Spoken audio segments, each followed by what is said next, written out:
शिमला के सन्यासी के रूप में कौन विख्यात है? शिमला का सन्यासी, तो शिमला के सन्यासी के रूप में ए.ओ. ह्यूम जी जाने जाते हैं। Octavian Hume, A O. Hume, option number B यहां पर राइट आंसर हो जाएगा।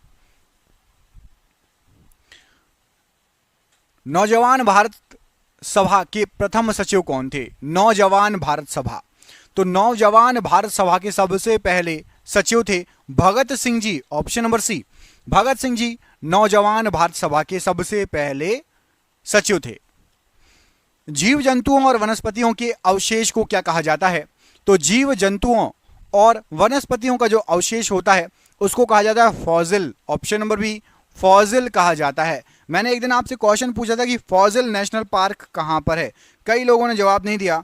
आज आप दोबारा कमेंट करके बताइए कि फॉसिल नेशनल पार्क या फॉसिल राष्ट्रीय उद्यान किस राज्य में है? फॉसिल राष्ट्रीय उद्यान किस राज्य में है? कमेंट बॉक्स में कमेंट करके बताइएगा, देखते हैं आप में से किसको आइडिया है या पता है। पख्तूनिस्तान क्षेत्र किस क्षेत्र में है, किस देश में है? पख्तूनिस्तान, तो पख्तूनिस्तान जो क्षेत्र है यह पड़ता है अफगानिस्तान देश में, ऑप्शन नंबर ए, अफगानिस्तान देश में पख्तूनिस्तान क्षेत्र है, ऑप्शन नंबर ए यहां पर राइट आंसर है। आधुनिक एंटीसेप्टिक सर्जरी का जनक किसको कहा जाता है?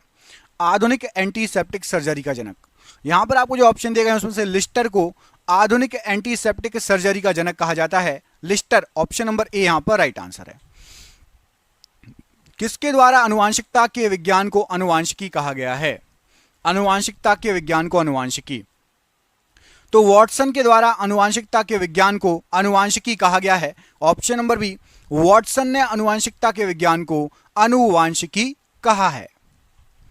रक्त समूह का आविष्कार किसके द्वारा किया गया था? तो जो रक्त समूह का आविष्कार है यहां पर आपको जो ऑप्शन दिए गए हैं, लैंड स्टीनर के द्वारा रक्त समूह का आविष्कार किया गया था, option number a land Steiner right answer है। हृदय का सबसे पहला प्रतिस्थापन किसके द्वारा किया गया है? हृदय का, तो सबसे पहला हृदय का प्रतिस्थापन डॉक्टर क्रिश्चियन बर्नार्ड के द्वारा किया गया, option number C doctor Christian Barnard ने सबसे पहला हृदय का प्रतिस्थापन किया। विकास का सिद्धांत किसके द्वारा प्रतिपादित किया गया था? तो विकास का सिद्धांत ये आपका जो प्रतिपादित किया गया था डार्विन के द्वारा प्रतिपादित किया गया था, ऑप्शन नंबर बी डार्विन ने विकास का सिद्धांत प्रतिपादित किया था। हिस्टोलॉजी शब्द का सर्वप्रथम प्रयोग किसने किया था? तो हिस्टोलॉजी शब्द का सबसे पहले जो प्रयोग किया गया था, यहां पर आपको जो ऑप्शन दिए गए हैं इसमें से mayor, option number D mayor के द्वारा हिस्टोलॉजी शब्द का सबसे पहला प्रयोग किया गया था। निम्नलिखित में से कौन सा ऊतक घाव भरने में सहायक होता है? घाव को भरने में सहायक होता है, तो याद रखिएगा एपिथीलियमी ऊतक, ऑप्शन नंबर बी एपिथीलियमी ऊतक ये घाव को भरने में सहायक होता है, ऑप्शन नंबर बी एपिथीलियमी ऊतक ये घाव को भरने में सहायक होता है। निम्न में से कौन एक शरीर को गर्म रखने हेतु उत्तरदायी है? शरीर को गर्म रखने हेतु, तो यहां पर आपको जो ऑप्शन दिए गए हैं इसमें से वसामय ऊतक ये शरीर को गर्म रखने हेतु उत्तरदायी है, ऑप्शन नंबर ए वसामय ऊतक शरीर को गर्म रखने हेतु उत्तरदायी है। किसी जीवित देह के भीतर कोशिका या ऊतक की मृत्यु को क्या कहा जाता है? तो किसी भी जीवित देह के भीतर कोशिका या ऊतक की जो मृत्यु होती है इसको नेफ्रासिस कहा जाता है, ऑप्शन नंबर सी नेफ्रासिस कहा जाता है, ऑप्शन नंबर सी यहां पर राइट आंसर है। कोशिका में पाए जाने वाले आनुवांशिक पदार्थ इनमें से कौन से हैं? तो कोशिका में पाए जाने वाले आनुवांशिक पदार्थ हैं आपके डीएनए, ऑप्शन नंबर यहां पर सी डीएनए ये कोशिका में पाए जाने वाले आनुवांशिक पदार्थ हैं। डीएनए का डबल हेलिक्स मॉडल किसके द्वारा दिया गया?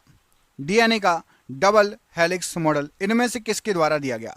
तो यहां पर आपको जो ऑप्शन दिए गए हैं उनमें से डीएनए का डबल हेलिक्स मॉडल दिया था वॉटसन तथा Crick, option number C Watson तथा क्रीक प्रश्न के लिए बिल्कुल सही आंसर हो जाएगा। माता पिता के गुण उनकी संतानों में किसके द्वारा हस्तांतरित होते हैं? तो माता पिता के गुण संतानों में गुणसूत्र के द्वारा हस्तांतरित होते हैं, ऑप्शन नंबर बी गुणसूत्र के द्वारा हस्तांतरित होते हैं। किस कारण एक माता पिता की सभी संतानें एक समान नहीं होती? तो एक माता पिता की सभी संतानें आनुवांशिक विभिन्नता के कारण एक समान नहीं होती। ऑप्शन नंबर ए आनुवांशिक विभिन्नता राइट आंसर है। जैव विकास को सर्वप्रथम किसने समझाया था?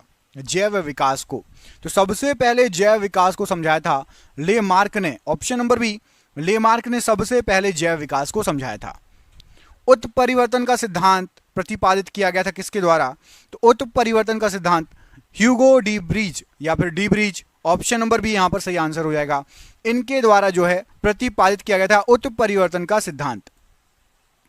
मलेरिया परजीवी तथा अमीबा को किस श्रेणी में रखा गया है? तो मलेरिया परजीवी और अमीबा की बात हो रही है, इनको रखा गया है आपका प्रोटोजोअन श्रेणी में। ऑप्शन नंबर ए ये प्रोटोजोआ श्रेणी में है मलेरिया परजीवी और आपके अमीबा।